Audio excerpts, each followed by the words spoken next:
भारत के रक्षा अनुसंधान और विकास संगठन यानी हमारे DRDO के सालों की मेहनत को बहुत बड़ा झटका लगा है। यह झटका केवल DRDO के मेहनत को नहीं बल्कि भारत के स्वदेशी हथियारों के प्रयास को भी एक बहुत बड़ा झटका है और यह सारा झटका देने का काम किया खुद हिंदुस्तान एरोनॉटिक्स लिमिटेड यानी कि HAL ने। जैसा कि DRDO ने सालों की मेहनत, प्रयास और परीक्षण के बाद भारत का स्वदेशी मायावी नाम का इलेक्ट्रॉनिक वॉरफेयर सूट बनाया। मायावी इलेक्ट्रॉनिक वॉरफेयर सूट को बनाने का मुख्य उद्देश्य तेजस को और ज्यादा स्वदेशी बनाना है। इलेक्ट्रॉनिक वॉरफेयर क्षमता में आत्मनिर्भर बनना है। इसके अलावा DRDO ने उत्तम रडार सिस्टम भी बनाया। यहाँ तक कि DRDO ने तेजस के लिए एक पूरा का पूरा सेल्फ प्रोटेक्शन सिस्टम भी बनाया। DRDO ने तेजस के लिए बहुत कुछ बना के तैयार किया, लेकिन अब अचानक से हिंदुस्तान एरोनॉटिक्स लिमिटेड ने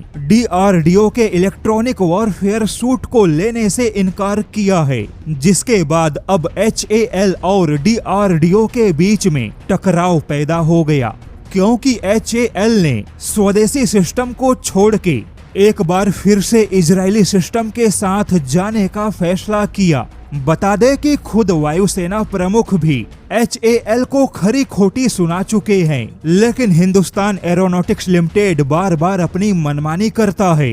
HAL अब DRDO को आंखें दिखाने लगा। हालांकि HAL और DRDO के बीच में इतना झगड़ा और इतनी तनातनी कैसे हुई, इसकी सटीक जानकारी का पता नहीं, लेकिन कुछ रिपोर्ट का दावा है कि HAL सीधे रास्ते पे जाना चाहता है जहां मेहनत और जोखिम कम हो। इजराइल का इलेक्ट्रॉनिक वॉरफेयर सूट पहले से ही तेजस का हिस्सा है। आपको बता दें कि इससे पहले भी सुखोई को सुपर सुखोई बनाने की परियोजना में HAL के सामने रूस के नए ताकतवर AL-41 इंजन का प्रस्ताव था, लेकिन HAL ने यहाँ पर भी अपनी मनमानी की और नए इंजन के बजाय फिर से वही पुराने AL-31 इंजन को खरीदने का फैसला किया, क्योंकि HAL को पुराने इंजन के साथ काम करने की आदत है, जबकि नए इंजन के साथ में नई मेहनत और नया चैलेंज होता।